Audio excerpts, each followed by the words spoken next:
Haleluya, puji Tuhan, salam sejahtera bagi kita semua. Bapak Ibu keluarga besar GPDI LSAD Magelang, kita bersyukur, bersuka cita untuk kembali hari ini menyambut kebenaran firman Tuhan melalui Renungan 79.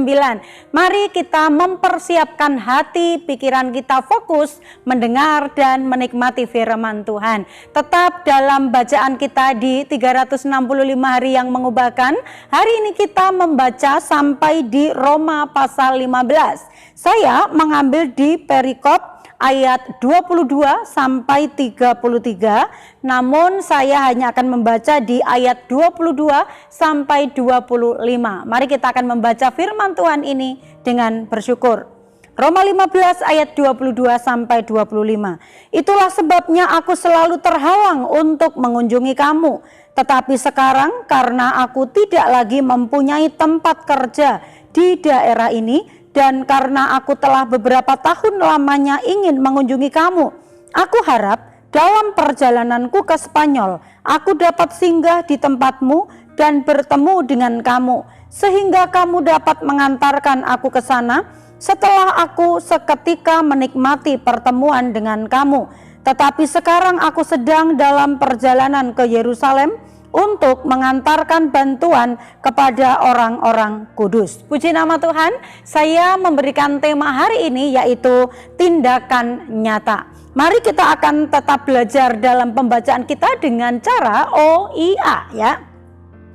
Observasi penulis dari kitab Roma ini tentu saja tidak asing bagi kita, yaitu Rasul Paulus ya.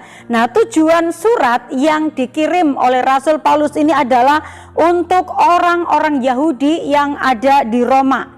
Peristiwa yang terjadi, Paulus dalam penulisan surat ini tujuannya adalah memberikan informasi kepada jemaat yang ada di Roma bahwa ia dan rekan-rekannya sementara melakukan perjalanan menuju ke Yerusalem untuk mengantarkan bantuan dari jemaat non-Yahudi kepada orang-orang percaya Yahudi yang menderita di Yerusalem ya. Puji Tuhan, perhatian yang dilakukan oleh Rasul Paulus ini sebagai seorang pelayan Tuhan bagi jemaat Tuhan ya, baik orang-orang Yahudi maupun non-Yahudi. Dikatakan di dalam observasi ini, kalau saya tuliskan adalah dia mengajak orang-orang untuk turut serta mengambil bagian di dalam memberikan bantuan. Interpretasi yang kita akan sama-sama simak ya. Paulus di dalam pelayanannya sangat totalitas ya Bapak Ibu. Dia tidak pernah hitung-hitungan, baik itu secara materi maupun juga secara tenaga. Dia benar-benar totalitas ketika dia melayani Tuhan, tidak setengah-setengah ya. Nah, itu sebabnya dalam perjalanannya di pasal yang ke-15 ini, ayat 22 sampai 33 ini, kita lihat Paulus sementara melakukan perjalanan untuk membawa persembahan kepada orang-orang yang ada di Yerusalem ya. Nah, dia terus dapat berjuang dalam pelayanannya penuh dengan perjuangan. Dia berjuang untuk dapat membantu jemaat Tuhan yang mengalami kesulitan, sehingga kalau kita belajar dari pelayanan Rasul Paulus ini adalah bukan hanya sekedar berkhotbah, bukan hanya sekedar menyampaikan ayat-ayat firman Tuhan, menyampaikan pekabaran Injil, tetapi hidupnya itu juga sudah menjadi membuktikan sebagai bentuk nyata kasih kepada jiwa-jiwa. Pelayanannya dan juga seluruh hidupnya dia benar-benar pakai dan berikan yang terbaik untuk melayani pekerjaan Tuhan dan jiwa-jiwa yang Tuhan percayakan. Bantuan secara material sangat dibutuhkan oleh orang-orang Yahudi yang menderita di Yerusalem pada waktu itu. Hati Paulus tentu saja tergerak oleh belas kasihan. Selama ini dia melayani jiwa-jiwa, mereka sudah diberikan Injil tentang keselamatan, tentang mengenal Tuhan. Ya, tapi tidak hanya sebatas itu, Paulus juga dengan tulus dan murni ingin meringankan beban jemaat Tuhan yang mengalami penderitaan di Yerusalem. Ya, memberikan bantuan. Kata bantuan yang disampaikan oleh Rasul Paulus ini menginformasikan bahwa persembahan yang dia antarkan itu bukan hanya kecil jumlahnya ya, tetapi mempunyai nilai yang cukup besar. Kalau kita melihat di dalam 2 Korintus 8 dan 9, di sana ada jemaat-jemaat Makedonia, mereka hidupnya itu sebenarnya terbatas. Sebenarnya mungkin tanda kutip ya miskin ya. Secara kekayaan mereka tidak mempunyai hal itu.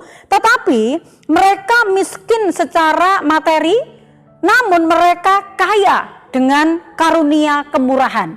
Kaya dalam kemurahan. Mengapa? Rasul Paulus ketika menyampaikan untuk membawakan persembahan itu, maka jemaat-jemaat Makedonia itu dikatakan hati mereka tergerak untuk turut mengambil bagian dalam memberikan persembahan untuk meringankan beban saudara seiman yang ada mengalami penderitaan di Yerusalem ya, memberi persembahannya mereka. Padahal dari segi kemampuan mungkin mereka terbatas, tetapi hatinya yang dilimpahi dengan kemurahan, mereka justru memberi persembahannya itu melebihi dari kemampuan mereka.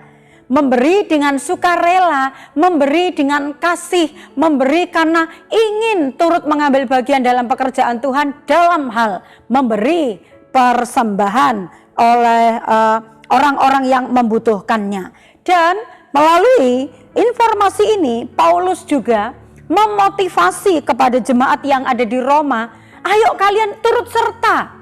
Kalau jemaat-jemaat lain, jemaat Makedonia, orang-orang yang terbatas dalam hal kemampuan materinya, tetapi tergerak untuk memberikan persembahan bagi saudara-saudara yang mengalami kekurangan dan kesengsaraan, maka Paulus ini juga memberikan motivasi supaya jemaat yang ada di Roma hatinya juga digerakkan akan hal itu.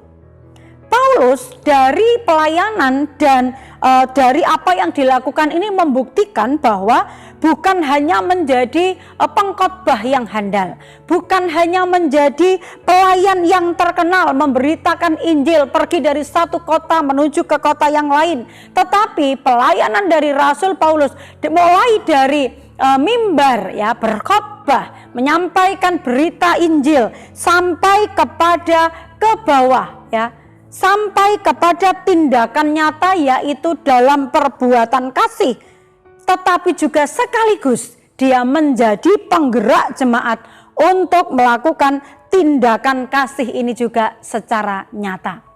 Berkhotbah itu pelayanan juga yang bagus, melayani mimbar itu juga pelayanan yang baik, melayani di gereja itu juga hal yang baik. Tetapi dari teladan yang dilakukan oleh Rasul Paulus ini kita belajar bahwa ketika kita sudah tahu firman Tuhan, bagaimanakah kita berbuat baik, bagaimanakah kita mengasihi, bagaimana kita tahu apa yang harus kita lakukan ketika melihat saudara-saudara kita itu membutuhkan pertolongan kita ya.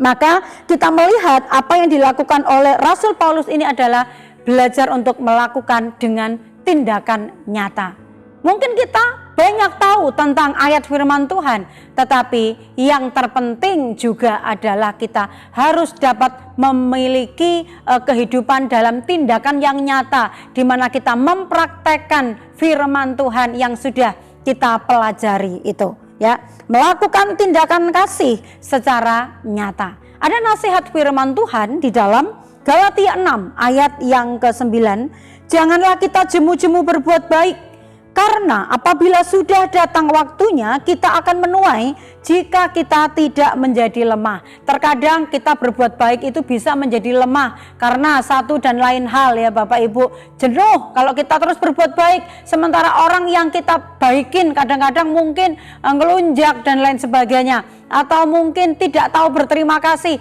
atau justru mungkin orang yang kita baikin terkadang ya, ini menjadi tantangan, kendala kita memanfaatkan kebaikan kita. Kita juga meminta kepekaan dari Tuhan. Siapa orang-orang yang mau terima bantuan atau pertolongan kita karena memanfaatkan, atau memang mereka adalah benar-benar orang yang membutuhkan, itu juga kita minta hikmat daripada Tuhan ya, dan juga kepekaan tentu saja. Di ayat yang ke-10, karena itu selama masih ada kesempatan bagi kita, marilah kita berbuat baik kepada semua orang. tetapi terutama kepada kawan-kawan kita seiman.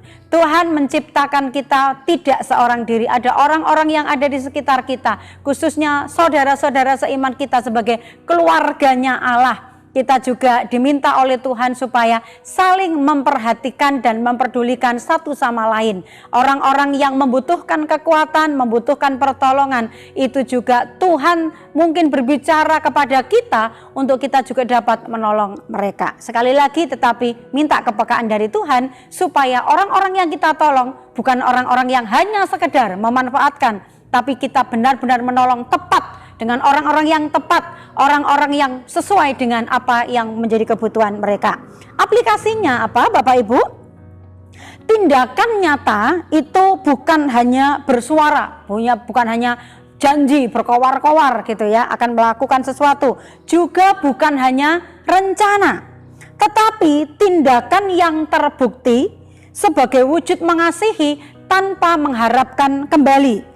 Latihlah dirimu untuk selalu peduli sebagai tanda bahwa kita juga mengasihi karena Allah yang sudah terlebih dahulu mengasihi dan peduli dalam hidup kita. Galatia 6 ayat yang kedua, bertolong-tolonganlah menanggung bebanmu, demikianlah kamu memenuhi hukum Kristus. Mari kita saling memperhatikan satu sama lain dengan sedapat mungkin kita menolong. Kalau Tuhan tahu apa yang ada di dalam diri kita memang bisa dipakai menjadi berkat bagi orang lain, maka kita belajar untuk menyalurkannya sebagai bentuk kita melakukan hukum Kristus, yaitu mengasihi dan memperhatikan saudara-saudara kita. Haleluya, Tuhan Yesus memberkati. Kiranya renungan firman Tuhan ini menjadi motivasi juga mendorong kita untuk terus bertumbuh, terus hidup di dalam kasih, dan dengan tindakan-tindakan nyata banyak orang menjadi mengalami banyak berkat daripada Tuhan melalui hidup saudara dan kita semuanya. Tuhan Yesus memberkati, dan terima kasih Bapak Ibu yang dengan setia mendengar dan menyimak renungan 79 setiap harinya. Saya percaya Bapak Ibu selalu diberkati secara rohani, dan apabila Bapak Ibu ingin menyampaikan kesaksian karena diberkati atau menyampaikan pokok-pokok doa khusus, dapat menyalurkannya melalui chat WhatsApp 0813 274 288. Mari kita boleh bertumbuh bersama, saling menguatkan, saling mendoakan sampai kita dijemput oleh Tuhan, iman kita tetap setia di dalam Dia. Mari kita tundukkan kepala, kita berdoa. Kami bersyukur karena firman-Mu senantiasa mendorong, memotivasi untuk kami terus bertumbuh di dalam Engkau ya Bapa. Tuhan memberikan kekuatan, kemampuan untuk kami menjadi pelaku-pelaku akan firman Tuhan. Berkati umat-umat-Mu, keluarga besar GPDI LCD Magelang, agar kami menjadi orang-orang yang memiliki kepekaan, kepedulian, kasih, karena kami yang terlebih dahulu menikmati kasih setianya Tuhan. Terima kasih Bapa. Kiranya umat-umat-Mu boleh senantiasa hendak mengagungkan Engkau ya Allahku, ya Raja, dan kami umat-umat-Mu hendak memuji nama-Mu untuk seterusnya dan selamanya. Setiap hari kami hendak memuji Engkau dan hendak memuliakan nama-Mu untuk seterusnya dan selamanya. Terima kasih, kami bersyukur, terima firman Tuhan ini dalam nama Yesus, haleluya, amin.